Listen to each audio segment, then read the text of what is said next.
Good morning बच्चों। आज है वेंसडे है। आज वेंसडे है ना? हाँ, आज वेंसडे है। ठीक है, तो वेंसडे मॉर्निंग है आज। और आज क्या कर रहे हैं? लेक्चर रिकॉर्ड कर रहे हैं और क्लास 12।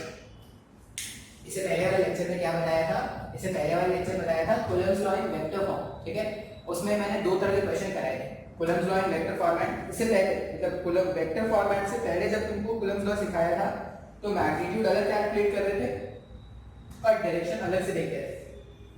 ठीक है, अच्छा वेक्टर फॉर्म में क्या करेंगे? मैग्नीट्यूड और डायरेक्शन दोनों कैलकुलेट करने के लिए हमने क्या किया था? वेक्टर फॉर्म लिखना सीखा था। तो उसमें क्या बताया था? आपको याद क्या रखना है कि किसी भी चार्ज के कारण दूसरे चार्ज पर जो फोर्स होता है उसका फॉर्मूला होता है k q r vector divided by mod of r vector का q, जहां पर ये k q1 q2, यहाँ पे q1 q2 को आपको इसके नेचर के साथ रखना है। ये याद रखना पड़ेगा, जब भी वेक्टर फॉर्मेट लिखोगे तो q1 q2 को नेचर के साथ रखना है। लेकिन जब सिर्फ मैग्नीट्यूड कैलकुलेट करते थे तो q1 q2 को मैग्नीट्यूड के बिना मतलब उसके नेचर के बिना सिर्फ मैग्नीट्यूड पुट करते थे। ये बार बार मैं बोल रहा हूँ, मिस्टेक मत करना। ठीक है, और r वेक्टर का मतलब क्या होता था? r वेक्टर का मतलब होता था vector starting from a charge to that charge on which force is to be calculated. जिस चार्ज पर भी फोर्स कैलकुलेट करना है उसकी तरफ डायरेक्टेड जो वेक्टर होता था उसको क्या बोलते थे? r वेक्टर बोलते थे। तो इतना कुछ मैंने इससे पहले वाले लेक्चर में सिखा दिया है। ठीक है, आज क्या करना है अपने को? मैंने जब तुमको स्टार्टिंग में कूलम्ब्स लॉ सिखाया था तो मैंने तुमको ये बताया था कि तीन फैक्टर्स होते हैं जिसमें दो चार्जेस के बीच के चार्ज का मैग्नीट्यूड जो था वो डिपेंड कर रहा था।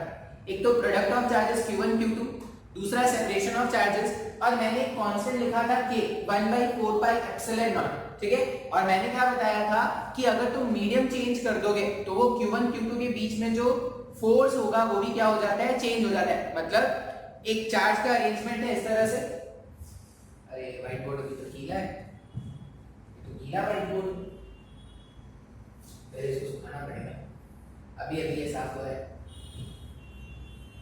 अभी वो तो तुमको न्यूज़ मिल ही गया होगा कि 31 जुलाई से पहले कुछ नहीं स्टार्ट होने वाला। और 31 जुलाई को भी क्या है ना, 31 जुलाई को हमें इंफॉर्मेशन पता चलेगा कि स्टार्ट होना भी है या नहीं होना है। मतलब 31 जुलाई इज नॉट द डे। तो चलो एक महीने का तो मेरे को आराम मिल गया। अब एक महीने में लोग ये क्वेश्चन तो लोग नहीं पूछेंगे, सर क्लासेस कब से स्टार्ट हो रही है, सर क्लासेस कब से स्टार्ट हो रही है। पता नहीं तुम लोग सिर्फ मेरे से ही पूछ रहे हो या बाकी सारे टीचर से भी पूछते हो, लेकिन मेरे को भर भर के क्वेश्चन आते हैं क्लासेस कब से स्टार्ट हो रही है। अरे सीरियसली भाई, I am not knowing classes कब से स्टार्ट हो रही है। तुम आज वैक्सीन लेके आ जाओ ना, आज वैक्सीन लेके आ जाओ, 15 दिन में क्लासेस स्टार्ट हो जाएंगी। ठीक है, तो तुम अपने जानने वालों को बोलो कि वैक्सीन बनाए जल्दी। बाबा ताबा से नहीं कुछ होने वाला कि बाबा ने वैक्सीन बना के छोड़ दिया है। परमिशन लिया था बाबा ने कुछ और बनाने का, कुछ और बनाने के लिए क्या गए। अब इस तरह से फर्जी वाला काम थोड़ी चलेगा भाई। तो 31 जुलाई तक तो भूल जाओ कुछ होने वाला है। 31 जुलाई को भी अगर एवरीथिंग इज फाइन, मतलब कुछ फाइन होता हुआ दिखेगा तब स्टार्ट होगा, नहीं तो ऐसे ही चलने वाला है। मतलब आप ऐसा समझ लो कि ये जो साल है वो तो ऐसा ही होने वाला है। और एक चीज और ना, जैसे ये लॉकडाउन खुलेगा ना फिर सारी चीजें इतनी जल्दी जल्दी में करनी पड़ेगी ना कि शायद आपको प्रॉब्लम हो जाए। ठीक है, इसलिए बोल रहा हूँ कि थोड़ा थोड़ा करके पढ़ते रहना है। तुम लोगों ने स्टार्टिंग में ठीक ठाक लेक्चर्स देखा, कल वाले लेक्चर्स में मैंने देखा है व्यूज नहीं आया है। ठीक है, तो कल वाले लेक्चर्स में प्लीज उसको देखो, वेक्टर फॉर्मेट में, Coulomb's law in vector format. तुम चाहो तो एक दो क्वेश्चन स्किप कर सकते हो। ठीक है, तुमको लग रहा है कि क्वेश्चन बहुत ज्यादा हो रहा है तो क्वेश्चन स्किप कर लो, लेकिन थ्योरी तो कम से कम देखो। जो थ्योरी पार्ट है वो तो तुमको देखना पड़ेगा ना। ठीक है, अब ये सूख गया है, मेरा ज्ञान भी सूख गया है। स्टार्ट करते हैं। हमने क्या बोला था कि अगर एक चार्ज का अरेंजमेंट Q1 चार्ज और Q2 चार्ज और इसको किसी स्मॉल r के सेपरेशन पे रखा था। ठीक है, अब ये जो अरेंजमेंट है अगर एयर पे रखोगे तो इन दोनों के बीच का जो फोर्स होगा वो कुछ अलग होगा। और same arrangement Q1 Q2, same arrangement Q1 Q2 small r के सेपरेशन पर अगर आप किसी अलग मीडियम पे रख दोगे तो दोनों के बीच में जो फोर्स होगा, दोनों के बीच में जो नेट फोर्स होगा उसका वैल्यू क्या हो जाएगा? अलग हो जाएगा। तो मीडियम के चेंज होने से मीडियम के चेंज होने से फोर्स पर क्या फर्क पड़ने वाला है, आज के लेक्चर में क्या करना है यही देखना है, ठीक है। कि अगर मैंने मीडियम चेंज कर दिया तो किस तरह से फोर्स चेंज होगा, वो हम क्या करने वाले हैं, पढ़ने वाले हैं। अब इससे पहले वाले लेक्चर्स में जो मैंने वेक्टर फॉर्मेट सिखाया था, वेक्टर फॉर्मेट बहुत ज्यादा इंपॉर्टेंट है, बहुत अच्छे क्वेश्चन आते हैं वेक्टर फॉर्मेट में। आपको बस याद क्या रखना था, तो सिंपल सा याद रखना है कि जिस पे भी फोर्स कैलकुलेट करना है उसकी तरफ r वेक्टर लिख दो, सिंपलीफाई कर दो, आंसर आ जाएगा, ठीक है। और q1 q2 को क्या कर दोगे, q1 q2 को you have to place according to their nature. चलो अब स्टार्ट करते हैं। मान लो एक सिंपल सा एग्जांपल देखते हैं कि जो q1 q2 के जो चार्जेस थे, ठीक है, पहले क्या करते हैं, पता नहीं डायग्राम हम लोग किया है, ये q1 और ये q2, मान लो ये जो दो चार्जेस थे उसको मैंने स्मॉल r के सेपरेशन पे एयर में रखा है। अब अगर मैं दोनों के बीच में फोर्स कैलकुलेट करूं, force on q1 because of q2, अगर मैं ये कैलकुलेट करूं तो force on q1 because of q2 क्या लिखेंगे,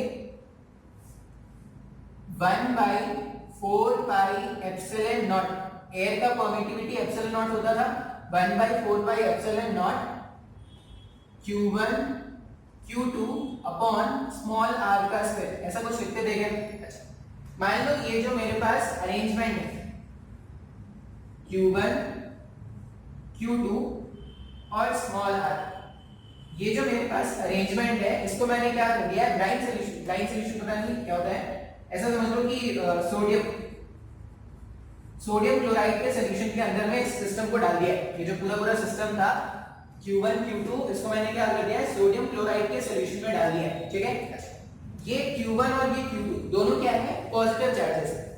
अब अगर आप इस पूरे अरेंजमेंट को आप क्या करोगे, सोडियम क्लोराइड के सॉल्यूशन में डिप करने वाले हो, तो ये जो क्लोरीन है वो इलेक्ट्रोनेगेटिव है, मतलब ये नेगेटिव चार्ज के जैसा बिहेव करता है क्या, ठीक है। इसमें Cl- चार्ज है, इसमें Na+ चार्ज है, ठीक है। तो उतना केमिस्ट्री तो मेरे को नहीं आता, तो क्या होगा कि ये जो पॉजिटिव चार्ज है, इस पॉजिटिव चार्ज के आसपास क्लोरीन चार्ज अरेंज होने स्टार्ट हो जाएंगे क्या, जो भी नेगेटिव चार्जेस हैं, मेरे को नहीं, सॉल्यूशन में क्या हो सकते हैं, सॉल्यूशन में आयंस हो सकते हैं ना, तो हमने एक NaCl का सॉल्यूशन लिया, उसमें अपने चार्ज के अरेंजमेंट को डिप कर दिया है।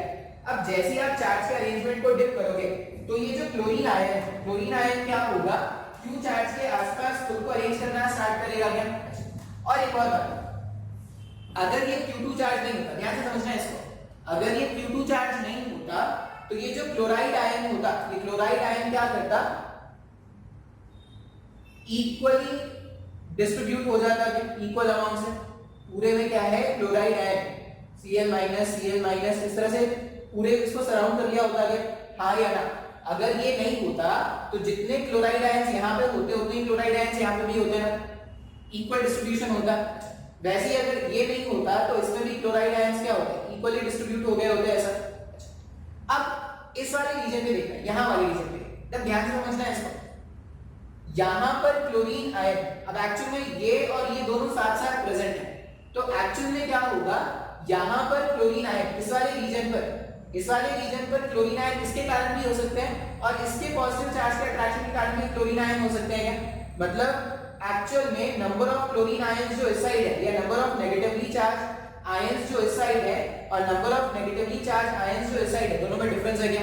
सर मेरे को नहीं समझ में आया, मैंने क्या बोला कि अगर ऐसा मान लो कि मेरे पास सिर्फ Q1 चार्ज होता, Q2 चार्ज नहीं होता, सिर्फ अगर Q1 चार्ज होता, Q2 चार्ज नहीं होता, तो क्लोरीन आयन इसको क्या करता, सिमेट्रिक में घेर देता क्या, ठीक है। उसी तरह ऐसा क्या बोल रहे हैं कि अगर सिर्फ Q2 चार्ज होता, ये Q1 चार्ज नहीं होता, तो Q2 के आसपास क्लोरीन क्या होता, सिमेट्रिक में अरेंज हो जाते हैं। लेकिन हमने Q1 Q2 के अरेंजमेंट को साथ में डिप किया है, अगर Q1 Q2 के अरेंजमेंट को साथ में डिप किया है तो इस साइड Q1 के इस साइड अगर आप देखोगे तो Q1 के कारण तो क्लोरीन आयंस जमा होंगे ही, साथ में Q2 के कारण भी क्लोरीन आयंस जमा होंगे क्या, बात समझ में आ रहा है। तो इस वाले रीजन पर चार्ज के इस साइड यहाँ पर अगर आप देखोगे तो नंबर ऑफ क्लोरीन आयंस यहाँ पर ज्यादा होगा और यहाँ पर नंबर ऑफ क्लोरीन आयंस कम होगा क्या। अब इतना ये समझ में आया ना हमको, हमने क्या बोला कि मैंने एक सिस्टम को एक सॉल्यूशन में डिप कर दिया है जहां पे नेगेटिवली चार्ज आयंस थे। अब चार्ज अरेंजमेंट के कारण मैंने क्या देखा कि Q1 का जो राइट हैंड साइड है, Q1 के राइट हैंड साइड में ज्यादा नेगेटिव चार्जेस अरेंज हो गए हैं और Q1 के लेफ्ट हैंड साइड में कम नेगेटिव चार्जेस अरेंज है। अब सुपरपोजिशन प्रिंसिपल क्या होता है? सुपरपोजिशन प्रिंसिपल होता था कि किसी भी थर्ड चार्ज के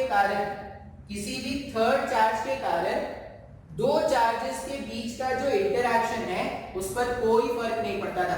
बात समझ में आ रहा है क्या? मतलब अगर कोई मुझसे पूछे, यहां पर अगर मुझसे पूछे कि force on Q1 because of Q2, force on Q1 because of Q2 अगर मुझे कैलकुलेट करना होता तो इसका वैल्यू अभी भी यही लिखते हैं, 1/4 पाई एप्सिलॉन नॉट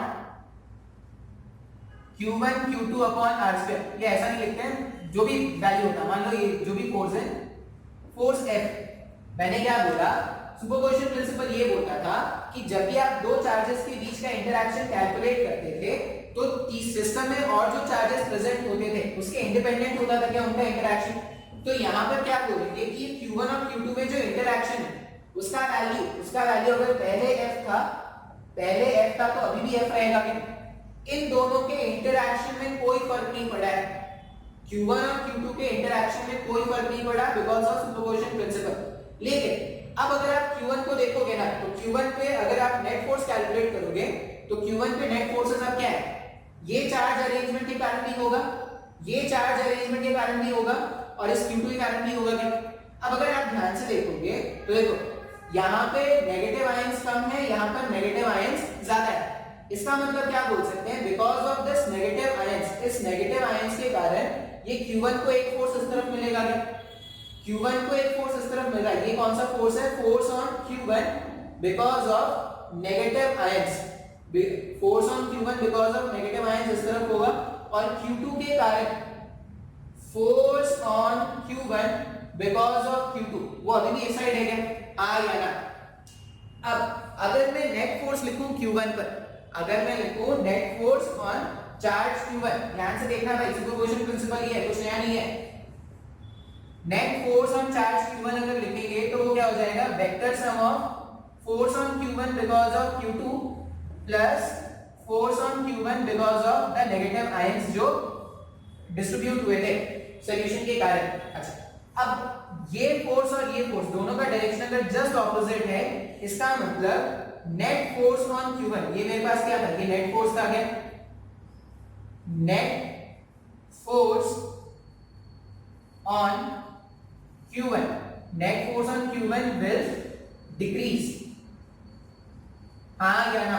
अब ध्यान से अगर आप देखोगे इस वाले सॉल्यूशन में फोर्स कौन अप्लाई कर रहा था? सिर्फ Q2 चार्ज फोर्स अप्लाई कर रहा था, तो फोर्स क्या होता?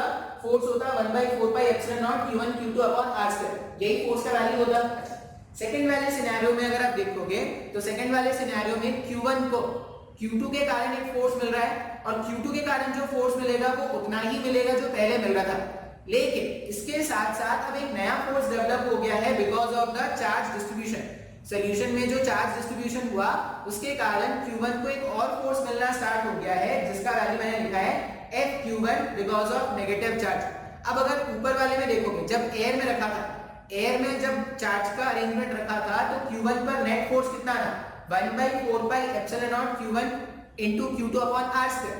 लेकिन अगर सेम Q1 पर अगर आप नेट फोर्स सॉल्यूशन के अंदर देखोगे तो उस पे जो नेट फोर्स है वो 1/4 pi epsilon Q1 into Q2 upon r square से कम हो गया है, हाँ या ना? अब मान लो कोई तुमसे पूछता कि इन दोनों के बीच में जो फोर्स है वो चेंज हुआ क्या सॉल्यूशन में डिप करने के कारण? तो नहीं, इन दोनों के बीच में जो फोर्स था वो चेंज नहीं हुआ है। एक नया फोर्स आने के कारण Q1 पर लगने वाला नेट फोर्स क्या हो गया है? चेंज हो गया है। बात समझ में आ रहा है क्या? यहाँ पर कोई मीडियम नहीं था, इसलिए नेट फोर्स Q1 पे क्या था? जो ये फोर्स अप्लाई करता वही नेट फोर्स था। इस केस में क्या होगा? Q1 और Q2 के बीच में जितना इंटरेक्शन यहाँ पर है अभी भी उतना ही इंटरेक्शन है, लेकिन because of this extra force Q1 पर लगने वाला जो नेट फोर्स होगा वो क्या हो जाएगा? कम हो जाएगा। अब किसी भी मीडियम पर डिप करने से फोर्स, नेट फोर्स जितना कम होता है उसी को क्या बोलते हैं? उसका डायरेक्टिव कांस्टेंट। इसका मतलब क्या है? देखो, मुझे ये समझ में आ गया कि Q1 पे लगने वाला नेट फोर्स क्या हो जाएगा? कम हो जाएगा। इसी तरह Q2 पे लगने वाला भी नेट फोर्स कम हो जाएगा। क्यों? क्योंकि यहाँ पे चार्ज डिस्ट्रीब्यूशन, ये जो नेगेटिव चार्जेस हैं, नेगेटिव चार्जेस यहाँ पे ज्यादा डिस्ट्रीब्यूट हो जाएंगे। तो एक तो फोर्स यहाँ पर होगा force on Q2 because of Q1, और एक फोर्स क्या हो जाएगा, ये नेगेटिव चार्ज के कारण जो फोर्स होगा वो इस डायरेक्शन में हो जाएगा, तो इस पे भी लगने वाला नेट फोर्स कम हो गया ना, हाँ या ना। तो सॉल्यूशन में डिप करने से चार्जेस पे लगने वाला जो नेट फोर्स होता है वो कम हो जाता है। अब जिस भी फैक्टर से ये नेट फोर्स कम होता है ना, उसको क्या बोलते हैं, उस मीडियम का डाइलेक्ट्रिक कांस्टेंट बोलते हैं। बात समझ में आ रहा है? हमने अभी तक तुमको ये बता दिया कि तुम अगर सॉल्यूशन में किसी भी चार्ज को डिप, किसी चार्ज के सिस्टम को डिप कर दोगे तो दोनों चार्जेस के बीच का नेट फोर्स, ठीक है, दोनों चार्जेस के बीच का फोर्स नहीं बोल रहे, क्या बोल रहे हैं, दोनों चार्जेस के बीच का नेट फोर्स जो होता है वो डिक्रीज हो जाता है। अब जितने फैक्टर से डिक्रीज होता है उसी को हम क्या बोलते हैं, मीडियम का डाइलेक्ट्रिक कांस्टेंट, ठीक है। तो इसको अगर मैं आपको एक्सप्लेन करूं, ये कुछ ज्यादा ही ढीला हो गया यार आज, तो बहुत ज्यादा तकलीफ पड़ेगा मेरे को, पूरा मैनेज करते हैं।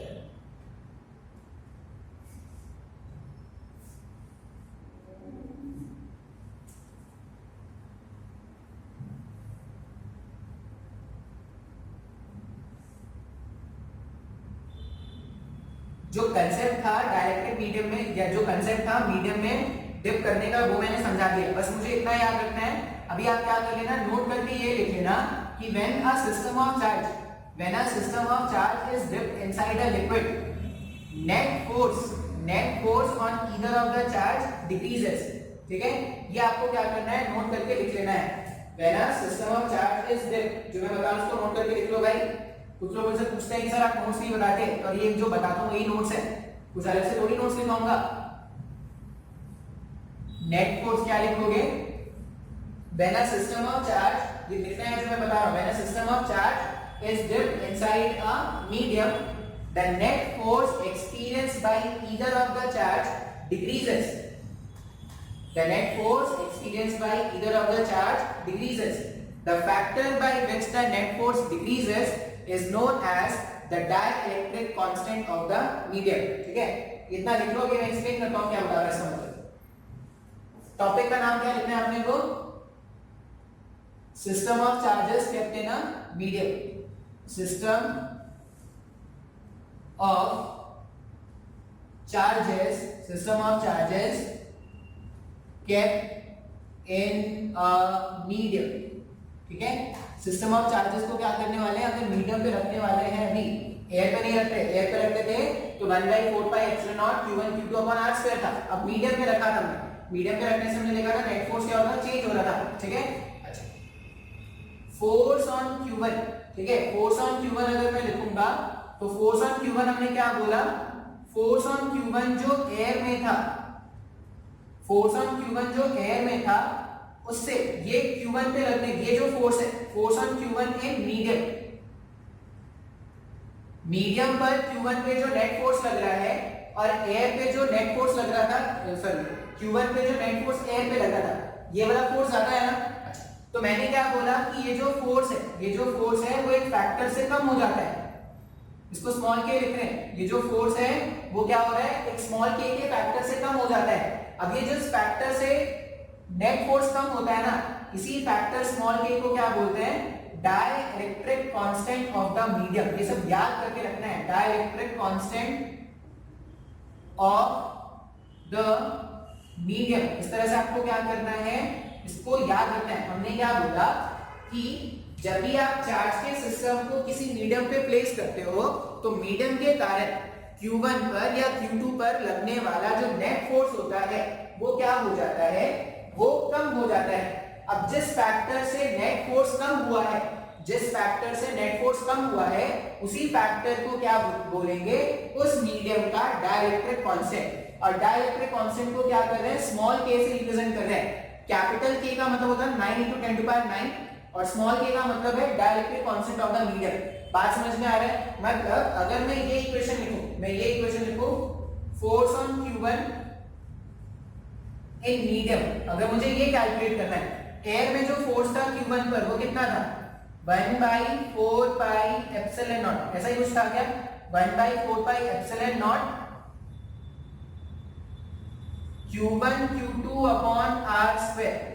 इस फोर्स को k से डिवाइड करना है क्या, इस फोर्स को अगर आप k से डिवाइड कर दोगे तो ध्यान से देखो ये जो फोर्स है वो k के फैक्टर से, स्मॉल k के फैक्टर से कम हो गया। अब ये कभी कभी तुमको k के फॉर्म में मिलेगा, कभी कभी इसको एप्सिलॉन r भी लिखते हैं।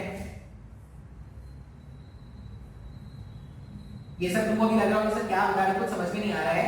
अभी के ये सब क्या करना है, याद कर लेना है अपने को, जो भी मैं बोल रहा हूँ उसको सच मान के क्या कर लेना, याद कर लेना। धीरे धीरे ये सब कुछ समझ में आना स्टार्ट हो जाएगा। लेकिन पहले व्हाइट बोर्ड तो रख हो जाए। क्या दिक्कत है यार,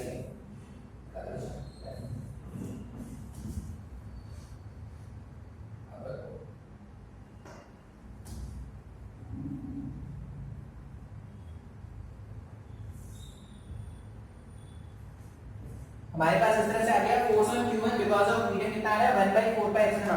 अच्छा ये स्मॉल k को ना ऐसा भी लिखते हैं कभी, फोर्स ऑन q1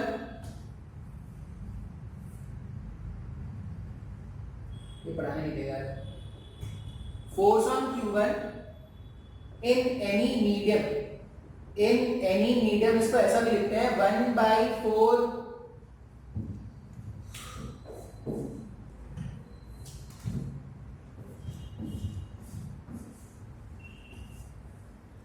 दादा को बोला कि कपड़ा गीला करके दो, उन्होंने इतना गीला कर दिया है कि व्हाइट बोर्ड को मार्कर नहीं चल रहा है। ये क्या हो जाएगा 1/4 pi epsilon not into epsilon r, ऐसा भी लिखा हुआ मिल सकता है तुमको q1 q2 upon r square. ठीक है, अब ये एप्सिलॉन r क्या होता है, तो एप्सिलॉन r जो है वो है रिलेटिव परमिटिविटी। एप्सिलॉन r क्या है, relative permittivity of the medium, ये एप्सिलॉन r हो गया। और epsilon not into epsilon r, epsilon not क्या था, एप्सिलॉन नॉट था permittivity of air, epsilon not क्या था परमिटिविटी ऑफ एयर, और एप्सिलॉन नॉट r क्या है, epsilon not into epsilon r जो होता है वो होता है permittivity of medium, permittivity of medium. मुझे पता है कि ये सारी बातें नई नहीं है, कुछ भी आपको नहीं समझ में आ रहा होगा। अभी ये आप ऐसा समझो कि ये सब मुझे याद करना है। क्या याद करना है, सीक्वेंस से समझते हैं। हमने पहले तो ये देखा कि जब चार्जेस को एयर में रखते थे तो दो चार्जेस के बीच का जो फोर्स आता था वो आता था 1/4 pi epsilon not q1 into q2 upon r square, ऐसा कुछ आता था क्या। सेम चार्ज के अरेंजमेंट को मैंने क्या कर दिया, एक सॉल्यूशन में डिप कर दिया। अब सॉल्यूशन में डिप करने से हमने ये देखा कि वो जो चार्जेस थे q1 q2 वो क्या होते थे, नेगेटिव चार्जेस से सराउंड हो जा रहे थे। अगर वो नेगेटिव चार्जेस से सराउंड हो जाएंगे तो because of the negative charges, वो जो नेगेटिव चार्जेस डेवलप हुए किसी भी चार्ज के अराउंड, उसके कारण क्या हो रहा था, एक एक्स्ट्रा फोर्स जनरेट होना स्टार्ट हो गया था। क्या बात समझ में आ रहा है। हमने सुपरपोजिशन प्रिंसिपल से ये पढ़ा है कि q1 q2 पे लगने वाला जो फोर्स होगा, ये मैं एक बार रिवाइज करा देता हूं, वो स्क्रीन पॉज हो गया था। ठीक है, पता नहीं कहां पे पढ़ा है, एक बार बस पूरे से मैं इसको रिवाइज कर देता हूं। पूरे से रिवाइज करने का मतलब क्या है, पहले हमने क्या रखा था, चार्जेस को एयर में रखा था ऐसा कुछ, ये q1 और ये q2 इसको एयर में रखा था, कितने सेपरेशन पे, स्मॉल r पे, और ऐसा बोला कि इन दोनों के बीच में जो फोर्स जनरेट हो रहा है वो कितना हो रहा है, कैपिटल F अमाउंट का फोर्स जनरेट हो रहा है। मतलब ये F अमाउंट का रिपल्शन इधर एक्सपीरियंस करेगा, ये F अमाउंट का रिपल्शन इधर एक्सपीरियंस करेगा, ऐसे ही हमने बताया। फिर हमने क्या बोला कि इसको जैसे ही आप एक सॉल्यूशन में डिप करोगे तो सॉल्यूशन में डिप करने के कारण क्या होगा, जो नेगेटिव चार्जेस हैं वो इसको सराउंड करना स्टार्ट कर देंगे इस तरह से, उसी तरह जो नेगेटिव चार्जेस है वो इसको इधर सराउंड करना स्टार्ट कर देंगे। तो अब अगर आप ध्यान से देखोगे तो ये जो F फोर्स था, ये जो F फोर्स था वो तो प्रेजेंट है कि नहीं, दो चार्जेस के बीच में जो फोर्स होता है वो इंडिपेंडेंट होता है थर्ड चार्ज के। तो ये जो F फोर्स था जो एयर में लग रहा था वो तो अभी भी प्रेजेंट है, लेकिन because of this charge distribution, ये जो नेगेटिव चार्ज डिस्ट्रीब्यूशन है उसके कारण एक अट्रैक्शन फोर्स इधर आना स्टार्ट हो गया है। तो सिर्फ q1 पर लगने वाला जो नेट फोर्स है, सिर्फ q1 पर लगने वाला जो नेट फोर्स है या सिर्फ q2 पे लगने वाला जो नेट फोर्स है, दोनों के मैग्नीट्यूड कम हो गए क्या। तो हमने क्या बोला कि जितने फैक्टर से दो चार्जेस के बीच में लगने वाला जो नेट फोर्स है वो डिक्रीज होता है, उस फैक्टर को ही उस मीडियम का डाइलेक्ट्रिक कांस्टेंट कहते हैं। अब कितने फैक्टर से डिक्रीज हुआ वो कैलकुलेट करने के लिए आप क्या कर दोगे, एयर फोर्स जो Q1 एक्सपीरियंस कर रहा था एयर में, उसको K से डिवाइड कर दो, तो ये क्या हो जाएगा, force experience in the medium हो जाएगा क्या। अब इसमें सिंपल क्वेश्चन कैसे बनेंगे, मान लो क्वेश्चन ऐसा रहेगा कि एयर में तुमको फोर्स कैलकुलेट करना है, तो एयर में फोर्स कैलकुलेट करने के लिए फॉर्मूला क्या है, 1/4πε0 Q1 Q2 अपॉन r², ये फॉर्मूला है क्या। अब उन्होंने ऐसा बोला कि हमने क्या कर दिया, इस पूरे सिस्टम को एक ऐसे सॉल्यूशन में डिप कर दिया है जिसका डाइलेक्ट्रिक कांस्टेंट मान लो 4 है, कुछ भी हो सकता है डाइलेक्ट्रिक कांस्टेंट, मान लो मैंने उसको एक ऐसे सॉल्यूशन में डिप कर दिया जिसका डाइलेक्ट्रिक कांस्टेंट कितना है 4। इसका मतलब अगर एयर में फोर्स कैपिटल F था, तो अब ये जो नया मीडियम है उसमें जो फोर्स होगा वो F/4 हो जाएगा क्या। बात समझ में आ रहा है। देखो दो तरह के क्वेश्चन है, दो तरह के क्वेश्चन का आप आंसर कैसे दोगे। अगर कोई तुमसे पूछे कि मीडियम में डिप करने से Q1 Q2 पे लगने वाला जो फोर्स था उससे उस पे क्या फर्क पड़ा, तो उस पे कोई फर्क नहीं पड़ा है। फर्क किस पे पड़ा है, Q1 पे लगने वाले नेट फोर्स पे फर्क पड़ा है। एक अगर बोले कि Q1 Q2 पे जो फोर्स लगा तो उस पे कोई फर्क पड़ा क्या, तो नहीं।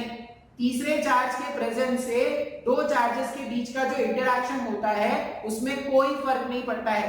फर्क किसमें पड़ता है, फर्क पड़ता है net force experience by individual charge.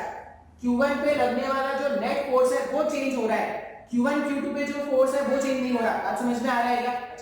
जितने फैक्टर से फोर्स डिक्रीज हुआ उसी फैक्टर को क्या बोलेंगे, उस मीडियम का डाइलेक्ट्रिक कांस्टेंट। ये जो भी मैं बोल रहा हूं तुमको याद रखना है, ठीक है। अब अगर ये K के फैक्टर से डिक्रीज होगा तो नेट फोर्स ऑन Q1 क्या लिख देंगे, 1/4πε0 Q1 Q2 upon r²। Air में इतना था ना, K के फैक्टर से डिक्रीज कर दोगे तो क्या हो जाएगा, 1/4πε0 K Q1 Q2 upon r² हो जाएगा। अब ये K को कभी-कभी एप्सिलॉन r से भी लिखते हैं। अब ये एप्सिलॉन r से अगर आप रिप्लेस कर दोगे तो जो फोर्स हो जाएगा उसका वैल्यू क्या हो जाएगा, 1/4πε0 into epsilon r Q1 Q2 upon r²। अच्छा, ये जो एप्सिलॉन r जो मैंने यहाँ पर लिखा है उसको एक्चुअल में क्या बोलते हैं, relative permittivity of the medium with respect to medium. जैसे तुमने रिलेटिव डेंसिटी पढ़ा था, तो density of the medium divided by density of water. Water के रिस्पेक्ट में किसी का जब डेंसिटी कैलकुलेट करते थे तो उसी को रिलेटिव डेंसिटी बोलते थे क्या। यहाँ पे रिलेटिव परमिटिविटी का मतलब होगा कि एयर के रिस्पेक्ट में क्या चला गया, एयर के रिस्पेक्ट में अगर किसी मीडियम का परमिटिविटी कैलकुलेट करोगे वो क्या हो जाएगा, relative permittivity. Medium of permittivity of medium divided bye permittivity of air, ये क्या हो जाएगा, रिलेटिव परमिटिविटी। आप स्मॉल के लिखो, डाइलेक्ट्रिक कांस्टेंट मान लो या एप्सिलॉन r मान लो, दोनों एक ही बात है, ठीक है। अब अगर मैं यहां से देखूं तो मेरे पास फोर्स का इक्वेशन क्या बन रहा है, 1/4πε0 into epsilon r Q1 Q2 upon r²। अब ये epsilon not times of epsilon r, इन दोनों को कॉमनली मल्टीप्लाई करके क्या बोलते हैं, permittivity of the medium. Permittivity of the medium मतलब अगर मैं बोलूं कि एप्सिलॉन का मतलब किसी मीडियम के बारे में बात कर रहे हैं। अगर मैं बोलूं एप्सिलॉन नॉट मतलब एयर के बारे में या वैक्यूम के बारे में बात कर रहे हैं, और एप्सिलॉन r का मतलब क्या है, permittivity of medium with respect to permittivity of vacuum. इसको हम क्या बोलेंगे, एप्सिलॉन r। बात समझ में आया है क्या। तो इतना जो मैंने अभी समझाया है, उसको नटशेल में बस इतना याद रखना है कि मीडियम चेंज करने से net force experienced on charge Q1 या net force experienced on charge Q2 दोनों का वैल्यू चेंज हो जाता है। जिस फैक्टर से चेंज होता है उसको मीडियम का डाइलेक्ट्रिक कांस्टेंट कहते हैं। तो मैंने फोर्स वाला सेक्शन कंप्लीट कर दिया है, अच्छा, बहुत लोगों के पास बुक नहीं है अभी, तुम अगर डीसी पांडे अरेंज कर सकते हो डीसी पांडे अरेंज कर लो, और अगर नहीं कर सकते तो तुम देखो कि जो भी तुम्हारे आस पड़ोस में, ऐसा तो नहीं कि तुम जंगलों में से आते होगे कि सर मैं तो एकदम तना रहता हूँ, मेरे आसपास कोई नहीं है, कोई तो होगा जान पहचान का, किसी से तो दोस्ती होगी, या दोस्ती किससे कर रखी है, वो जो नर्सरी और प्री नर्सरी वाले बच्चे होते हैं उनसे दोस्ती कर रखी है, क्योंकि उनसे आप छीन के उनको चॉकलेट्स खाते हो, उसलिए उनसे दोस्ती करके रखे हो, डरा के वो चॉकलेट उनको दे देते होंगे। तो जिससे भी तुमने दोस्ती कर रखी, नहीं कर रखी है तो तुम्हारी दुश्मनी है भाई, मैं कुछ नहीं कर सकता। अगर किसी की दोस्ती नहीं है तो वो क्या करेगा, नेट से क्वेश्चन ढूंढेगा, लेकिन क्वेश्चंस आपको प्रैक्टिस करने हैं, ठीक है। अब इनके पास पता नहीं पैकेज कब आएगा, मैंने कल इनसे पैकेज का बोला तो मुझे जेई का पैकेज मिल गया है, तो जेई का पैकेज तो इतना काम नहीं आएगा तुम्हारे। मेडिकल वालों की बोलो, जेई वाले अगर तुमको पैकेज सही लग रहा है पैकेज से सॉल्व करो, पैकेज नहीं सही लग रहा है एचसीवी उनके लिए बेस्ट बुक होता है, आप एचसीवी ट्राई कर सकते हो, ठीक है। तो ये मैंने फोर्स वाला सेक्शन कंप्लीट कर दिया। अभी इसमें इंटीग्रेशन वाले भी कुछ क्वेश्चंस होते हैं, वो मैं यहाँ पे नहीं ले रहा, वो मैं डायरेक्टली फील्ड पे लूंगा, तो फील्ड से आपको क्या हो जाएगा, वहां पे आइडिया मिल जाएगा। इतना समझ में आया है क्या, ठीक है। तो नेक्स्ट टॉपिक स्टार्ट करेंगे इलेक्ट्रिक फील्ड। स्टार्ट कर ले क्या, कर लेते हैं स्टार्ट, रिकॉर्डिंग तो चल ही रहा है, या पहले स्क्रीन पॉज करके ना रब कर लेते हैं, वो टाइम को स्टार्ट करते हैं। इलेक्ट्रिक फील्ड, अभी इलेक्ट्रिक फील्ड क्या है,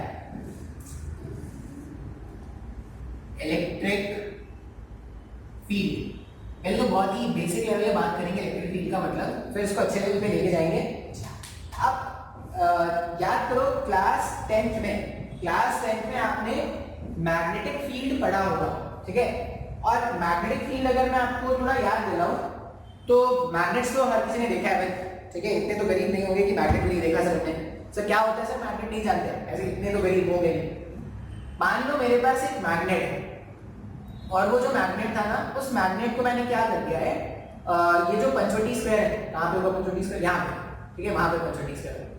वो जो मैग्नेट था, उस मैग्नेट को मैंने क्या कर दिया, पंचवटी स्क्वायर में रख दिया, एकदम पंचवटी स्क्वायर के बीचों बीच मैंने लाके मैग्नेट को रख दिया, ठीक है। अब एक मैग्नेट मैंने पंचवटी स्क्वायर में रखा है, और दूसरा मैग्नेट मैं सपोज कैंप एरिया में रख देता हूँ। एक मैग्नेट पंचवटी स्क्वायर में और दूसरा मैग्नेट कैंप एरिया में। अब हम क्या जानते हैं कि दो मैग्नेट्स जो होते हैं वो एक दूसरे पे फोर्स अप्लाई करते हैं क्या, अगर लाइक पोल्स होंगे तो रिपल्शन होगा, अनलाइक पोल्स होंगे तो अट्रैक्शन होगा, ये सब तो हम जानते हैं। तो मैंने एक मैग्नेट पंचवटी स्क्वायर में रख दिया है और दूसरा मैग्नेट मैंने कैंप एरिया में रख दिया है। दोनों के बीच में कोई फोर्स ऑफ अट्रैक्शन या कोई फोर्स ऑफ रिपल्शन ऐसा कुछ देखने को मिलेगा क्या, हाँ या ना, नहीं। आप ध्यान से अगर मतलब अगर आप ध्यान से मतलब अगर आप नोटिस करोगे तो तुम बोलोगे सर सेपरेशन इतना ज्यादा है इसलिए क्या हो रहा है, दोनों के बीच में कोई फोर्स नहीं है। लेकिन अगर मैं एक मैग्नेट और दूसरे मैग्नेट दोनों को थोड़ा पास पास लाके रखूं, मान लो दोनों पंचवटी स्क्वायर में रखे, एक पंचवटी स्क्वायर में रोशनी में रखा हुआ है और दूसरे पंचवटी स्क्वायर में देव माता का रखा हुआ है, ठीक है, और दोनों बहुत स्ट्रॉन्ग मैग्नेट्स हैं। तो दोनों अगर बहुत स्ट्रॉन्ग मैग्नेट्स हैं तो तुम अगर ध्यान से देखोगे ना, तो अब तुम देखोगे कि दोनों के बीच में एक फोर्स ऑफ अट्रैक्शन या फोर्स ऑफ रिपल्शन कुछ तो डेवलप हो रहा है। तो पहले जब मैग्नेट्स के बीच में दूरी बहुत ज्यादा थी तब क्यों फोर्स ऑफ अट्रैक्शन या रिपल्शन नहीं डेवलप हो रहा था, और जब अगर मैग्नेट को मैंने पास में लाके रख दिया है तब इनके बीच में फोर्स ऑफ अट्रैक्शन या रिपल्शन क्यों डेवलप हो रहा है। उसके लिए क्या करते हैं, उसके लिए एक कंसेप्ट होता है जिसको हम बोलते हैं फील्ड। अब फील्ड का मतलब क्या है ना, जैसे हर एक इंसान का भी क्या होता है ना, हर एक इंसान का अपना एक ऑरा होता है, ठीक है, मतलब उसका एक एरिया ऑफ इन्फ्लुएंस होता है हर एक इंसान का। जैसे अगर मैं बताऊं, मान लो कोई यहाँ का कोई एक लोकल लीडर है, ठीक है, या कोई लोकल खून है, कोई गुंडा है यहाँ का। अब वो जो लोकल गुंडा है यहाँ, मान लो अमरावती में कोई एक लोकल गुंडा है, जो इन्फ्लुएंस उसका इस रीजन में, अमरावती रीजन में, वही इन्फ्लुएंस उसका नागपुर में भी होगा क्या? जो इन्फ्लुएंस उसका अमरावती रीजन में है वही इन्फ्लुएंस उसका नागपुर रीजन में होगा, ये बोलना सही है क्या? नहीं, ये क्या हो जाएगा, एरिया वाइज इन्फ्लुएंस होता है ना। और लीडर्स का भी ऐसा ही होता है, जो पॉलिटिशियंस होते हैं, पॉलिटिशियंस का क्या होता है, एरिया वाइज उनका क्या होता है, फ्लैगशिप होता है। जैसे आप अगर देखोगे तो किसी रीजन में क्या होता है, बीजेपी, किसी रीजन में बीजेपी बहुत ज्यादा स्ट्रांग है, किसी रीजन में कांग्रेस स्ट्रांग है, किसी रीजन में वो जो महाराष्ट्र के जो पार्टीज हैं वो बहुत स्ट्रांग है। तो सबने अपना अपना रीजन डिफाइन कर रखा है। इसी तरह जो चार्जेस होते हैं ना, चार्जेस भी क्या करता है, अपना एक एरिया ऑफ इन्फ्लुएंस क्रिएट करता है। मैं क्या बोल रहा हूं कि मान लो एक चार्ज है पॉजिटिव चार्ज, ठीक है, एक चार्ज है प्लस क्यू का पॉजिटिव चार्ज है, ठीक है, और ये प्लस क्यू के पॉजिटिव चार्ज को मैंने क्या कर दिया है, फिक्स करके रख दिया है बाय एनी मींस, मैंने इसको पकड़ के ऐसे रखा है। अब ये पॉजिटिव चार्ज क्या करता है ना, ये पॉजिटिव चार्ज अपने चारों तरफ, ऐसा समझ लो, ये जो पॉजिटिव चार्ज है वो चारों तरफ क्या कर रहा है, एक एरिया ऑफ इन्फ्लुएंस क्रिएट कर रहा है। जैसे जो वो लोकल खून था उसने क्या किया था, एक रेडियस पे अपना इन्फ्लुएंस क्रिएट कर रखा था। उसी तरह चार्जेस जो होते हैं वो भी क्या क्रिएट करते हैं, अपना एरिया ऑफ इन्फ्लुएंस क्रिएट करते हैं। अब मान लो एक दूसरा चार्ज है स्मॉल q, एक दूसरा चार्ज है प्लस स्मॉल q। अब अगर आप ध्यान से देखोगे तो मेरे पास एक कैपिटल Q मान लो ये फर्स्ट चार्ज है और ये स्मॉल q का मेरे पास सेकंड चार्ज है। इन दोनों के बीच में भी कोई फोर्स होगा क्या? तो नहीं, इन दोनों के बीच में अभी कोई फोर्स नहीं होगा। क्यों फोर्स नहीं है? क्योंकि जो कैपिटल Q है, कैपिटल Q का जो इफेक्ट है वो यहीं तक देखा जा सकता है, इसके बाद कैपिटल Q चार्ज का कोई इफेक्ट नहीं है। बात समझ में आ रहा है? अब जैसे ही मैं ये जो स्मॉल q वाला चार्ज है, इस स्मॉल q वाले चार्ज को अंदर लेके आना स्टार्ट करूंगा, मान लो स्मॉल q वाला जो चार्ज था इसको मैंने अंदर लाना स्टार्ट किया। अब मान लो तुमने स्मॉल q वाले चार्ज को उठा के प्लस q को अंदर लाके रख दिया, अब इसके फील्ड ऑफ इन्फ्लुएंस के अंदर लेके आ गए क्या इसको, या इसके एरिया ऑफ इन्फ्लुएंस के अंदर लेके आ गए।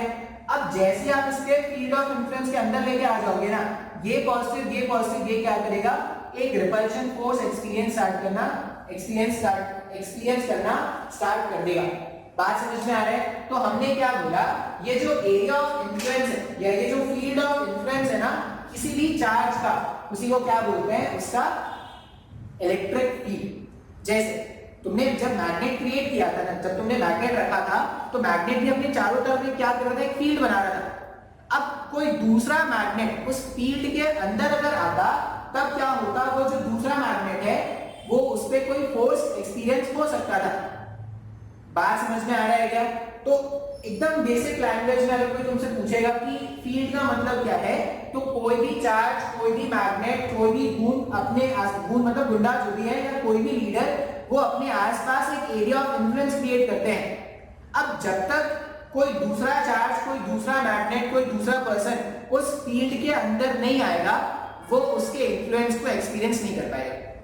तो वो जो एरिया ऑफ इन्फ्लुएंस है या वो जो फील्ड ऑफ इन्फ्लुएंस है, उसी को हम क्या बोलेंगे, इलेक्ट्रिक फील्ड बोलेंगे इन टर्म्स ऑफ चार्जेस। अगर चार्जेस के टर्म से बात करें तो उसको इलेक्ट्रिक फील्ड बोल देंगे, अगर मैग्नेट के लिए बात करेंगे तो उसको मैग्नेटिक फील्ड बोल देंगे, और अगर किसी गुंडे की बात करेंगे तो उसको क्या बोलेंगे, गुंडो फील्ड, कुछ भी नाम दे दो तुम भाई का।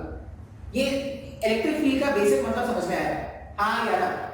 अभी इसको मैथमेटिकली डिफाइन करना सीखना है। इलेक्ट्रिक फील्ड का मतलब क्या है, तो आप चाहो तो लिख सकते हो, the region or space around the charge where another charge can experience a force. ठीक है, आप अगर इलेक्ट्रिक फील्ड का डेफिनेशन लिखना चाहो तो बच्चों क्लास 9 10 में ये सब डेफिनेशन बताते हैं कि the region or space around the charge where another charge can experience a force. ठीक है, अब तुमको ये डेफिनेशन जो है वो काम नहीं आएगा, तुम्हारे लिए क्या है, एक अच्छा सा डेफिनेशन होना चाहिए। अब अच्छा सा डेफिनेशन क्या है, ये जो कैपिटल Q है ना, इसको बोलते हैं सोर्स चार्ज। ये जो कैपिटल Q चार्ज है इसको क्या बोलते हैं, सोर्स चार्ज। और ये जो प्लस Q चार्ज है इसको क्या बोलते हैं, टेस्ट चार्ज। और ऐसा मान लो कि the magnitude of capital Q is very much greater in comparison to small q। अब ऐसा क्यों मान रहा है, वो थोड़े टाइम में तुमको समझ में आ जाएगा। मैग्नीट्यूड ऑफ कैपिटल Q जो है वो बहुत ज्यादा है in terms of small q।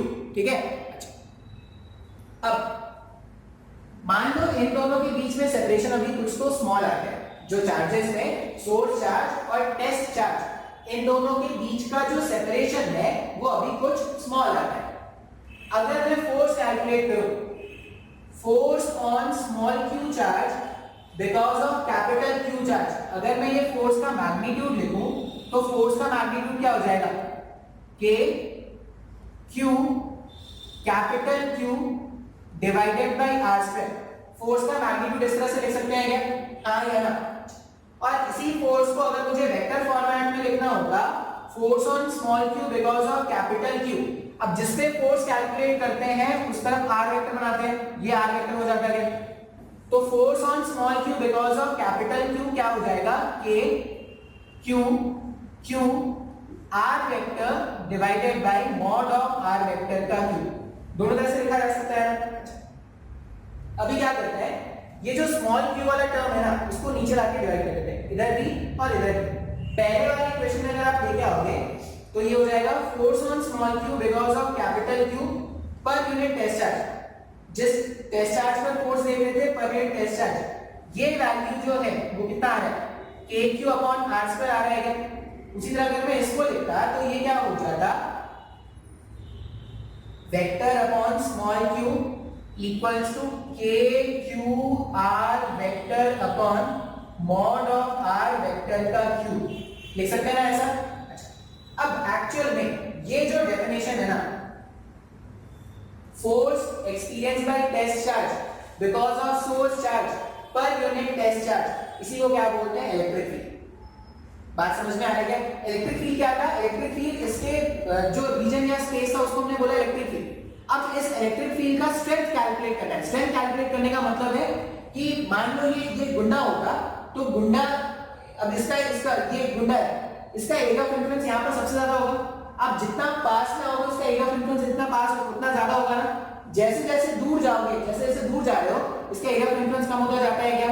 Leaders में भी ऐसा ही होता है, गुंडों में भी ऐसा ही होगा, चार्जेस भी। साउथ की मूवीज में ऐसे दिखाते हैं भाई, ठीक है, इलाका शेर का होता है, कुत्तों का नहीं होता है, सो और क्या क्या डायलॉग बोलते हैं वो दिखाते हैं। वो एक मूवी थी, मूवी थी यार, Wadala, shoot out at Wadala. Shoot out at लोखंड वाले बहुत सही है, शूट आउट एट वडाला भी बहुत सही है। शूट आउट एट वडाला में मतलब जॉन एब्राहम ने जो एक्टिंग की है वो बहुत शानदार है। और उसमें वो दो भाई होते हैं, और ब्रदर्स तो होते हैं, मनोज वाजपेयी है और सोनू सूद है। मतलब अगर तुम्हारे पास टाइम है तो वो फिल्म देखना, shoot out at Wadala. Lokhandwala was also a very nice film. Shoot out at Lokhandwala was also a very nice film, but ये वडाला वाला was in terms of the level of the criminals that they have shown, तो अच्छी film है, आप देख सकते हैं with personal recommendation, ठीक है। टिकटॉक बैन हो रहा है तो यही सब कुछ अच्छी अच्छी मूवीज देख लेंगे। ये अभी वो सुशांत सिंह राजपूत वाला बहुत चलता है आजकल। जब वो एक्टर था तो लोगों ने उनकी मूवी देखी नहीं, ठीक है। अभी जब वो मर गया बेचारा, सुसाइड कर लिया उसने, तब लोग उसके करण जौहर और नेपोटिज्म और क्या क्या कर रहे हैं। भाई गलती तुम्हारी है भाई, उनकी गलती नहीं है। उनकी गलती नहीं है कि उन्होंने लॉन्च किया, गलती तुम्हारी है कि तुम अच्छी मूवीज नहीं देखते हो, उनकी मूवीज देखने जाते हो। वो सोन चले गया was a very nice movie, कितने लोगों ने देखा है, हार्डली कुछ लोगों ने देखा होगा तुम लोगों में से। और अभी क्या कर रहे हैं, नेपोटिज्म का गंदा खेल रहे हैं, फालतू वाली बातों में तुम फंस रहे हो। और एक और चीज ना, जो लोग अभी उनको सपोर्ट करते हुए दिख रहे हैं, जैसे जो फेटर्निटी के लोग हैं, फिल्म फेटर्निटी के लोग हैं, जैसे वो हमारी कंगना रनौत, ठीक है, फिर और जो भी है जिनका करियर खुद डूब रहा है ना अभी, वो क्या कर रहे हैं, सुशांत सिंह राजपूत के बिहार में अब वो क्या कर रहे हैं, अपना करियर राइज करने की वो कर रहे हैं। वो कंगना रनौत क्या करती है, ठीक है, नो डाउट, वो एक गुड कॉज में उसने कुछ बोला है, लेकिन मोस्ट ऑफ द टाइम वो क्या करती है, अपनी बातें करती है। भाई तो सुशांत सिंह राजपूत के बारे में बहुत कम ही बात करती है, वो खुद अपने बारे में बात करती है कि मेरी फिल्म ये थी, मेरी फिल्म वो थी, ठीक है। ओनली जेंटलमैन जो अभी फिल्म इंडस्ट्री में है वो है नाना पाटेकर, ठीक है। ही went to his house, his ancestral house to console his parents। तो ऐसा नहीं होना चाहिए, ठीक है। बॉयकॉट करना है तो इसके बाद करना है, ऐसा थोड़ी कि मर गया है उसमें कुछ भी बोले जा रहे हैं। गलती उसकी नहीं है, गलती हम लोग की है, हम लोग ने मूवी नहीं देखी उसकी अच्छी मूवी। सोच रही है अभी उसकी लेटेस्ट मूवी थी शायद ड्राइव, तो चलो फालतू थी मूवी। MS धोनी भी जो लोगों ने देखी है ना, वो बिकॉज ऑफ MSG देखी थी, सुशांत सिंह राजपूत के कारण नहीं देखी थी। Chhichhore was a very nice movie, लोगों ने देखा। अब कितने लोगों ने काइपोचे देखे हैं, Kai Po Che is a very nice movie, very good movie, बहुत शानदार मूवी है। सुलझा लेंगे उनके रस्तों का मांझा, ठीक है, देखना। और नहीं देखा है तो कम से वो गाना तो जरूर सुनना, ओ मांझा सुलझा लेंगे उनके रिश्तों का मांझा। अमित त्रिवेदी के लिरिक्स हैं, बहुत शानदार है। क्या बताया था ये बताया था सॉरी। तो यहाँ पे अगर देखोगे तो फोर्स हमने लिखा, force on small Q because of capital Q, ठीक है।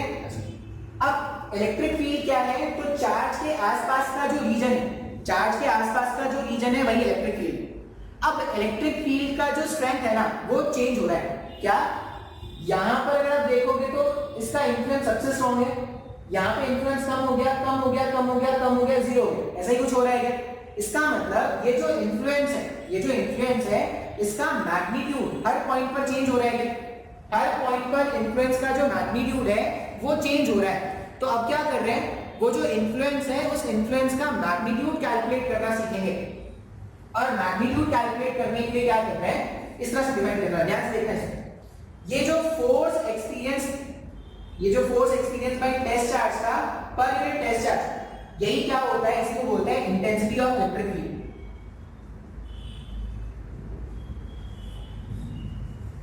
Intensity of electric field, intensity के बारे में बात करो, इंटेंस मतलब क्या वैल्यू है इसका, इंटेंसिटी ऑफ इलेक्ट्रिक फील्ड। इस तरह से अपने को याद रखना है, ठीक है। एक बच्चों का डेफिनेशन हमने याद रख लिया। दूसरा डेफिनेशन जो बनाएंगे वो ऐसा हो जाएगा, force experience per unit test, वो force experience by test charge per unit test charge, यही क्या होता है, इंटेंसिटी ऑफ इलेक्ट्रिक फील्ड होता है। अच्छा, अब अगर आप ध्यान से देखो ये रिलेशन, देखो ये जो पहला रिलेशन है यहां पर, जब मैं फोर्स कैलकुलेट कर रहा था तो फोर्स जो है वो टेस्ट चार्ज और सोर्स चार्ज दोनों पे डिपेंड कर रहा है। जब मैं फोर्स कैलकुलेट कर रहा था तो फोर्स दोनों चार्जेस की प्रॉपर्टी थी, टेस्ट चार्ज की भी और सोर्स चार्ज की भी, दोनों चार्जेस की प्रॉपर्टी थी ना। लेकिन जब मैं intensity of electric field calculate कर रहा हूं, ये बहुत बार मैं इसको सिर्फ इलेक्ट्रिक फील्ड ही बोलूंगा, जब मैं इलेक्ट्रिक फील्ड कैलकुलेट कर रहा हूं तो ये जो इलेक्ट्रिक फील्ड है वो सिर्फ सोर्स चार्ज पे डिपेंड कर रहा है, हाँ या ना। तो हमने जब फोर्स कैलकुलेट करना सीखा था तो फोर्स जो थी वो प्रॉपर्टी थी दोनों चार्जेस की, सोर्स चार्ज और टेस्ट चार्ज दोनों की प्रॉपर्टी होती है फोर्स। लेकिन जब मैं इलेक्ट्रिक फील्ड के बारे में बात करूं तो इलेक्ट्रिक फील्ड जो है वो सिर्फ और सिर्फ प्रॉपर्टी है सोर्स चार्ज की। कैलकुलेट कैसे करोगे, तो कैलकुलेट करने के लिए आपको क्या करना है, force experience bye source charge per unit source charge is the electric field, ठीक है। और देखो ये जो इलेक्ट्रिक फील्ड बन रहा है kq/r², वो किसकी प्रॉपर्टी हो रही है, वो सिर्फ सोर्स चार्ज की प्रॉपर्टी हो रही है क्या। मैं इसको अलग से लिख के बताता हूं आपको, शायद ही समझ में आ जाए, इतना मुश्किल तो है नहीं है।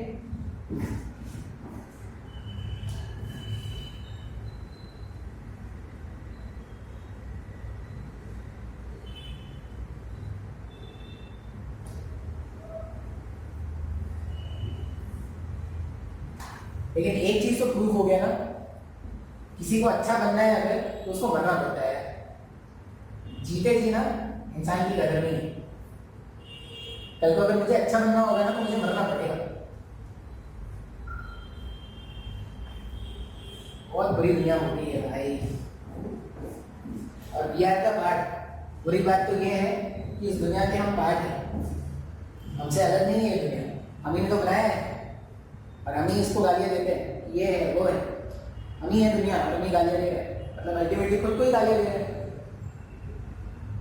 हमारे पास ऐसा इक्वेशन आया था फोर्स का kq/r², ये स्मॉल q को मैंने इधर लाके रख दिया, तो इसी को क्या बोल रहे हैं, इलेक्ट्रिक फील्ड। ये E का मतलब हो गया इंटेंसिटी ऑफ इलेक्ट्रिक फील्ड। या तो इसको आप ऐसा डिफाइन कर दो, force on test charge per unit test charge, या तो आप इस तरह से डिफाइन कर दो, या आप इसको सिंपली क्या लिख दो, kq/r², इस तरह से लिख दोगे। बात समझ में आ रहा है। तो इस तरह से क्या करेंगे, intensity of electric field calculate करेंगे। इसी को अगर मेरे को वेक्टर फॉर्म में लिखना होता तो यहां पे ऐसा लिखते क्या, अब सिंस ये जो इलेक्ट्रिक फील्ड है वो फोर्स पे डिपेंड कर रहा, फोर्स खुद क्या है, force is a vector quantity. अगर फोर्स एक वेक्टर क्वांटिटी है तो इलेक्ट्रिक फील्ड भी क्या होगा, एक वेक्टर क्वांटिटी होगा। तो ई वेक्टर को क्या लिखा जा सकता है, force on q because of capital Q vector divided by q। ये इसको जब आप लिखोगे तो वो क्या हो जाएगा, k q, इसको अगर मैं वेक्टर फॉर्मेट में लिखता ना तो ये ऐसा लिखता अपने को, kq/r vector divided by magnitude of r vector का q। बस ये स्मॉल q को मैंने यहाँ पे लाके रख दिया, ये force on small q because of capital Q, ऐसा लिखना जानते हैं ना। तो अपने को ये दो फॉर्मूलाज क्या करना है, याद रखना है। जब आप एनसीईआरटी बुक देखोगे या किसी और बुक को देखोगे ना तो आपको इलेक्ट्रिक फील्ड का डेफिनेशन ऐसा मिलेगा, electric field equals to limit q tends to 0, force on small q because of capital Q divided by q। आपको एक्चुअल में ना ये डेफिनेशन मिलेगा बुक में। अब ये लिमिट q टेंड्स टू 0 का मतलब क्या है, लिमिट q टेंड्स टू 0 का मतलब क्या है, तो ये इंपॉर्टेंट क्वेश्चन, आई होप मुझे आपको थोड़ा बहुत समझ में आ रहा होगा। फील्ड का मतलब क्या था, तो चार्ज के आसपास के रीजन को हम बोल दिया, हमने बोल दिया इलेक्ट्रिक फील्ड। अब उसका वैल्यू कैसे कैलकुलेट करना है, वैल्यू कैलकुलेट करने के लिए क्या कर दोगे, force experience by the charge, force experience by the test charge per unit test charge, वो क्या हो जाएगा, वो उस पॉइंट का इलेक्ट्रिक फील्ड हो जाएगा। जैसे मैं समझाऊंगा, ठीक है। तो मैंने इस तरह से लिख दिया। अगर मुझे किसी को वेक्टर फॉर्मेट में लिखना होता तो क्या लिखना होता, ऐसा लिख देते। मतलब मेरे पास अगर इलेक्ट्रिक फील्ड का सिर्फ मैग्नीट्यूड कैलकुलेट करना है तो सिंपल सा फॉर्मूला क्या हो जाएगा, K capital Q upon R square. अब electric field is the sole property of source charge. Electric field जो है वो टेस्ट चार्ज के इंडिपेंडेंट है। बात समझ में आया क्या? जो फोर्स था, फोर्स क्या थी, सोर्स चार्ज और टेस्ट चार्ज दोनों की प्रॉपर्टी थी। लेकिन जो इलेक्ट्रिक फील्ड हम फाइंड आउट करके ला रहे हैं, electric field is the sole property of source charge. सिर्फ इस तरह, अगर मुझे मैग्नीट्यूड कैलकुलेट करना है तो सिर्फ इस तरह से लिखेंगे, और अगर मुझे इलेक्ट्रिक फील्ड को वेक्टर फॉर्मेट में लिखना है तो जो दो चार्जेस के बीच में जो फोर्स होता है उसको वेक्टर फॉर्मेट में इस तरह से लिख दिया, और ये स्मॉल q को अगर मैं नीचे लाके डिवाइड कर दूंगा तो ऐसे कुछ इक्वेशन बनेगा। बात समझ में आ रहा है? अब बुक्स में जब आप देखोगे ना तो आपको इलेक्ट्रिक फील्ड का डेफिनेशन इस तरह से मिलने वाला है, limit q tends to 0, force on test charge because of source charge divided by test charge. और लिमिट्स q टेंड्स टू 0 का मतलब क्या है? अगर आप ध्यान से देखोगे तो मैंने तुमको ये बताया कि कोई भी चार्ज क्या करता है, अपने आसपास एक एरिया ऑफ इन्फ्लुएंस क्रिएट करता है क्या?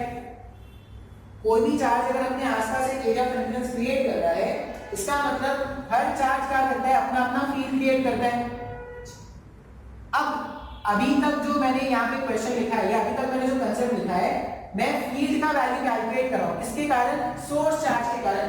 अभी मैं एकदम ध्यान से देखना भाई, जो मैं आपको बताऊंगा, ठीक है? ये क्वेश्चन आता है बोर्ड्स के एग्जाम में। बोर्ड्स के एग्जाम में पूछते हैं तुमसे कि भाई ये जो आपने Q0 टेंड्स टू 0 लिखा है, Q टेंड्स टू 0 लिखा है, इसका क्या मतलब है, क्यों लिख दिया आपने ऐसा? तो उसका रीजन होता है, हमने क्या बोला कि ये मेरे पास हमारे पास एक सोर्स चार्ज है Q। सोर्स चार्ज का मतलब हो गया कि उस चार्ज के कारण जो फील्ड डेवलप होने वाला है उसका वैल्यू कैलकुलेट करने वाले हैं। हमारे पास एक प्लस Q का सोर्स चार्ज था, और इसके कारण जो फील्ड जनरेट हुआ था, मान लो यहाँ पर ये कोई स्मॉल r सेपरेशन है, इस स्मॉल r सेपरेशन पे मुझे क्या करना है, फील्ड का वैल्यू कैलकुलेट करना है, ठीक है? अब जब भी मुझे फील्ड कैलकुलेट करना है तो क्या करेंगे, यहाँ पे लाके रख देंगे एक सोर्स चार्ज, ठीक है? इस कैपिटल Q के कारण मुझे इस पॉइंट पर फील्ड का स्ट्रेंथ जानना है, ठीक है? Capital Q charge, source charge के कारण मुझे R सेपरेशन पे Q पॉइंट पर क्या करना है, फील्ड का स्ट्रेंथ जानना है। अब फील्ड का स्ट्रेंथ जानने के लिए क्या करेंगे, जिस पॉइंट पर भी इलेक्ट्रिक फील्ड का स्ट्रेंथ जानना है ना, वहां पर एक टेस्ट चार्ज लाके रख दो, ठीक है? तो यहाँ पे मैंने Q अमाउंट का टेस्ट चार्ज लाके रख दिया।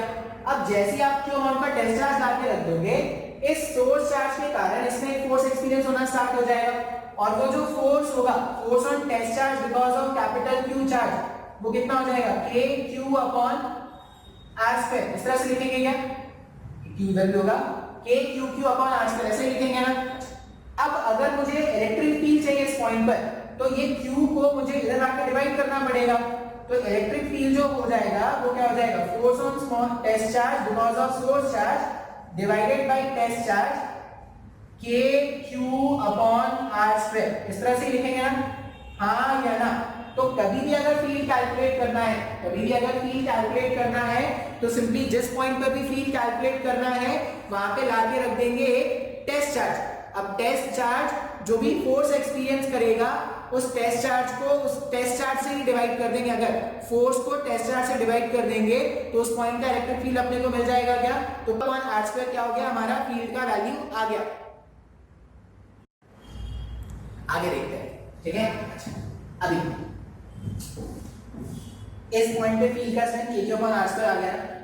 अब एक्चुअल में क्या है, सोर्स चार्ज के कारण, मान लो ये पॉइंट था P, सोर्स चार्ज के कारण आपने P पॉइंट पर इलेक्ट्रिक फील्ड कैलकुलेट किया कि इसका वैल्यू कितना है, KQ अपॉन R स्क्वायर। अच्छा, ये जो स्मॉल q, ये जो सोर्स चार्ज है, मान लिया कि इसके सामने इसका मैग्नीट्यूड बहुत छोटा है, फिर भी ये एक एरिया ऑफ इन्फ्लुएंस क्रिएट करेगा क्या? अगर ये कैपिटल Q चार्ज, अगर ये सोर्स चार्ज अपने आसपास एक एरिया ऑफ इन्फ्लुएंस क्रिएट कर सकता है, तो ये जो स्मॉल q चार्ज है वो भी तो एरिया ऑफ इन्फ्लुएंस क्रिएट कर सकता है ना? कम करेगा, इसके कंपैरिजन में कम करेगा, लेकिन कर तो सकता है ना? हाँ या ना? अब इसका मतलब ये है कि तुम जैसे ही टेस्ट चार्ज, जैसे ही इस टेस्ट चार्ज Q को यहाँ पे लाके रखोगे, इसने एक्चुअल फील्ड को खराब कर दिया। यहाँ पर टेस्ट चार्ज क्यों लाके रखा था हमने? क्योंकि P पॉइंट पर मुझे फील्ड का वैल्यू जानना था because of this source charge. जो भी बोल रहा हूँ ध्यान से समझना है ये सब। यहाँ पर ये जो स्मॉल क्यू का टेस्ट चार्ज लाके रखा था वो क्यों लाके रखा था, क्योंकि प्लस क्यू चार्ज के कारण मुझे इस पॉइंट पर, प्लस क्यू चार्ज के कारण मुझे इस पॉइंट पर नेट फील्ड जानना था ना। अब नेट फील्ड जानने का तरीका क्या है, ये याद रखना, कभी भी अगर नेट फील्ड जानना है तो वहां पे, जहां पे भी नेट फील्ड जानना है वहां पे लाके रख दो एक टेस्ट चार्ज, टेस्ट चार्ज पे फोर्स कैलकुलेट कर लो, फोर्स जो भी आएगा टेस्ट चार्ज पर उसको उसी के टेस्ट चार्ज से डिवाइड कर दो, जो भी वैल्यू आएगा वो तुम्हारा क्या हो जाएगा, फोर्स हो जाएगा। तो यहाँ पर जैसे ही मैंने स्मॉल क्यू चार्ज को लाके रखा, जो एक्चुअल फील्ड है वो यहाँ पे डिस्टॉर्ट हो गया है। क्यों, पहले प्लस क्यू के कारण कुछ फील्ड होता, इसके कारण टेस्ट चार्ज का भी कुछ फील्ड होगा ना। तो जैसे ही तुम टेस्ट चार्ज को अंदर लेके आओगे, जो एक्चुअल फील्ड है वो डिस्टॉर्ट हो गया है। हाँ या हाँ सर, ये तो डिस्टॉर्ट हो जा रहा है। इसका मतलब जिसको तुम मेजर करने वाले हो उसका एक्चुअल वैल्यू जो होने वाला है वो खराब होने वाला है, मतलब उसका करेक्ट वैल्यू तो नहीं फाइंड कर पा रहे। क्यों, क्योंकि इसका जो प्रेजेंस है, स्मॉल क्यू चार्ज का जो प्रेजेंस है उसके कारण भी कुछ फील्ड आ गया, मतलब यहाँ पर जो फील्ड है वो इसके कारण भी और इसके कारण भी है। बात समझ में आ रहा है। अब मान लो ऐसा है तो आप बोलोगे ठीक है सर, अगर ऐसा है तो क्यू को जीरो मान लो, मतलब क्यू का जो चार्ज है वो मान लो जीरो। अगर क्यू का चार्ज जीरो हो जाएगा, मान लो ये न्यूट्रल ऑब्जेक्ट हो गया, तो एक चार्ज और एक न्यूट्रल ऑब्जेक्ट के बीच में एक फोर्स डेवलप होगा क्या, नहीं, फोर्स तो नहीं डेवलप होगा। अगर फोर्स नहीं डेवलप हो रहा, फोर्स नहीं डेवलप हुआ मतलब इलेक्ट्रिक फील्ड भी नहीं आएगा ना। अगर फोर्स जीरो हो गया तो इलेक्ट्रिक फील्ड भी नहीं कैलकुलेट कर पाएंगे। अच्छा, इसका मतलब मुझे अगर फोर्स चाहिए, मुझे अगर इलेक्ट्रिक फील्ड चाहिए तो फोर्स डेवलप कराना पड़ेगा, और फोर्स डेवलप कराने के लिए यहाँ पे टेस्ट चार्ज ही लाके रखना पड़ेगा। अब मैं चाहता हूं कि ये जो डिस्टॉर्शन है वो कम से कम, तो कम से कम डिस्टॉर्शन के लिए स्मॉल क्यू का वैल्यू मुझे कम से कम रखना पड़ेगा। अच्छा, मैं जीरो नहीं रख सकता, मैं स्मॉल क्यू का वैल्यू जीरो नहीं रख सकता, मैं जीरो नहीं रख सकता, लेकिन जीरो के पास रख सकता हूँ।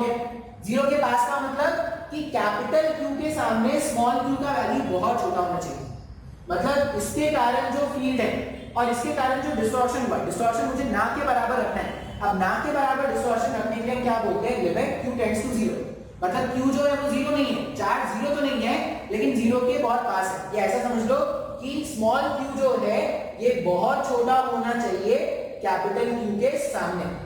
क्लियर है क्या, हाँ या ना। तो हमने तुमको अभी तक देखो क्या क्या बताया। इलेक्ट्रिक फील्ड का मतलब है एरिया ऑफ इन्फ्लुएंस या फील्ड ऑफ इन्फ्लुएंस। एक चार्ज अपने आसपास क्या करता है, फील्ड ऑफ इन्फ्लुएंस क्रिएट करता है, और वो जो फील्ड ऑफ इन्फ्लुएंस है उसको क्या बोलते हैं, इलेक्ट्रिक फील्ड। अब ये जो इलेक्ट्रिक फील्ड है उसका वैल्यू हर पॉइंट पर अलग अलग होता है। अब इलेक्ट्रिक फील्ड का वैल्यू कैलकुलेट करने का तरीका क्या है, कैसे इलेक्ट्रिक फील्ड का वैल्यू कैलकुलेट करेंगे। तो इलेक्ट्रिक फील्ड का वैल्यू जब भी कैलकुलेट करना है किसी भी सोर्स चार्ज के कारण, अगर इलेक्ट्रिक फील्ड का वैल्यू कैलकुलेट करना है किसी भी आर सेपरेशन पर, तो जहां पर भी इलेक्ट्रिक फील्ड कैलकुलेट करना है वहां पे लाके रख दो एक test charge, small q amount का एक टेस्ट चार्ज लाके रख दो। ठीक है, अब टेस्ट चार्ज तुमने स्मॉल क्यू जैसे ही लाके रख दिया तो ये स्मॉल क्यू चार्ज पर क्या हो जाएगा, इन दोनों के बीच में एक फोर्स डेवलप होना स्टार्ट हो जाएगा। वो फोर्स अगर मैं कैलकुलेट कर दूं तो कितना आ रहा है, K capital Q small q upon r square. ये स्मॉल q को जब मैं यहां पे लाके रख देता हूं तो force per unit test charge, force per unit test charge, यही तो मेरा फील्ड का स्ट्रेंथ होता है। तो किसी भी पॉइंट पर अगर मेरे पास एक पॉइंट चार्ज है, सोर्स चार्ज क्या है, पॉइंट चार्ज है, पॉइंट चार्ज के कारण अगर r सेपरेशन पर फील्ड कैलकुलेट करना है उसका फॉर्मूला क्या है, kq अपॉन r स्क्वायर। हां या ना। इसी कांसेप्ट को सोचने का एक और तरीका होता है, इसी कांसेप्ट को सोचने का एक और तरीका, क्या तरीका है बोले। मुझे मान लो P पॉइंट पर नेट जो इलेक्ट्रिक फील्ड है, P पॉइंट पर जो इलेक्ट्रिक फील्ड का स्ट्रेंथ है वो मुझे कैलकुलेट करना है। बात समझ में आ रहा है। ये Q का जो मैग्नीट्यूड है ना वो तो मेरे कोई काम का नहीं। क्यों, क्योंकि Q को अल्टीमेटली तो डिवाइड ही करते रहना, फोर्स को Q से तो डिवाइड ही कर देना, मतलब Q से Q तो कैंसिल आउट ही हो जाएगा। तो यहाँ पर एक जो सोर्स चार्ज लाके रख रहे हैं, सॉरी जो टेस्ट चार्ज लाके रख रहे हैं वो स्मॉल क्यू क्यों लाके रख रहे हैं, +1 कूलम लाके रख देते हैं। सर इससे क्या होगा, अब +1 कूलम अगर तुम चार्ज लाके रख दोगे, +1 कूलम चार्ज लाके रख दोगे तो इस कैपिटल क्यू के कारण इस +1 कूलम पर जो फोर्स होगा वही तो इलेक्ट्रिक फील्ड हो जाएगा। बात समझ में आ रहा है क्या, इस कैपिटल क्यू के कारण +1 कूलम चार्ज पर जो फोर्स होगा वही क्या हो जाएगा, इलेक्ट्रिक फील्ड का स्ट्रेंथ हो जाएगा। क्या सर ये तो और भी आसान हो गया। तो याद अपन क्या रखेंगे, बेसिक जो बेसिक डेफिनेशन है, डेफिनेशन क्या बोलता है कि जिस भी पॉइंट पर इलेक्ट्रिक फील्ड कैलकुलेट करना है, जिस भी पॉइंट पर इलेक्ट्रिक फील्ड का स्ट्रेंथ कैलकुलेट करना है उस पॉइंट पर क्या करो, एक टेस्ट चार्ज लाके रख दो। अब वो जो टेस्ट चार्ज होना चाहिए उसका छोटा होना चाहिए कैपिटल Q के सामने, ठीक है, ये बेसिक डेफिनेशन है। लेकिन हम क्या करेंगे, हमने ये देखा भाई कि वो जो टेस्ट चार्ज है वो तो अल्टीमेटली डिवाइड ही होना है। अगर टेस्ट चार्ज अल्टीमेटली डिवाइड ही होना है तो स्मॉल q अमाउंट का चार्ज क्यों लाके रखें, मैं +1 कूलम का चार्ज लाके रख दूंगा। +1 कूलम का चार्ज लाने से क्या होगा, जो इन दोनों के बीच में फोर्स डेवलप होगा वही इलेक्ट्रिक फील्ड भी होगा क्या, kq × 1। तो जो 1 कूलम का चार्ज यहाँ पर फोर्स एक्सपीरियंस करेगा वही क्या हो जाएगा, कैपिटल Q के सोर्स चार्ज के कारण यहाँ पर इलेक्ट्रिक फील्ड हो जाएगा। तो याद क्या रखना है अपने को, याद रखेंगे कि आज के बाद से जब भी कोई मुझे बोलेगा कि तुमको क्या करना है, इलेक्ट्रिक फील्ड कैलकुलेट करना है सोर्स चार्ज के कारण, तो तुम सिंपली क्या करना, जिस भी पॉइंट पर तुमको इलेक्ट्रिक फील्ड कैलकुलेट करना है, जिस भी पॉइंट पर तुमको इलेक्ट्रिक फील्ड कैलकुलेट करना है, उस पॉइंट पर क्या करना है, 1 कूलम का चार्ज लाके रख देना। अब वो जो 1 कूलम का चार्ज है, वो 1 कूलम का चार्ज जो भी फोर्स एक्सपीरियंस करेगा ना, वो जो फोर्स होगा वही क्या हो जाएगा, उस पॉइंट पर इलेक्ट्रिक फील्ड का वैल्यू हो जाएगा। क्लियर है क्या, हाँ या ना। तो आज के लेक्चर में मैंने तुमको दो इंपॉर्टेंट बातें बताई हैं। एक तो मैंने फोर्स लिखना सिखाया डायरेक्ट मीडियम में, और दूसरा मैंने क्या किया, इलेक्ट्रिक फील्ड का इंट्रोडक्शन कराया है। नेक्स्ट वाले क्लास में इसमें कुछ क्वेश्चन सॉल्व करेंगे और कुछ इंटीग्रेशन वाले अच्छे क्वेश्चन आएंगे, ठीक है। संडे को टेस्ट दूंगा, जितना मैंने पढ़ाया है। एक और लेक्चर होगा, आज क्या है, वेडनेसडे, मोस्ट प्रॉबब्ली थर्सडे को लेक्चर लूंगा शायद, ठीक है। तो एक और लेक्चर लूंगा, तो थर्सडे तक जो भी पढ़ाया होगा वो आएगा तुम्हारे पास, और तुमको क्वेश्चन सॉल्व करना पड़ेगा। तुम्हारे पास बुक नहीं है तो तुम अरेंज करो, भाई बंधु सगे संबंधी जो भी है, ठीक है, उनसे तुम क्या करो, बुक अरेंज करो। और तुम्हारा कोई नहीं है, अगर तो तुम क्या कर लो, क्या करोगे, कोई नहीं है तो फिर कुछ नहीं करो, नेट अगर कोई नहीं है तो क्या करेंगे, नेट में ढूंढेंगे सिंपल क्वेश्चंस ऑन इलेक्ट्रोस्टैटिक या simple questions on coulomb forces, ठीक है, सेट ऑफ क्वेश्चन आ जाएंगे, ठीक है, इतना करना पड़ेगा आपको। चलो पहले देते हैं।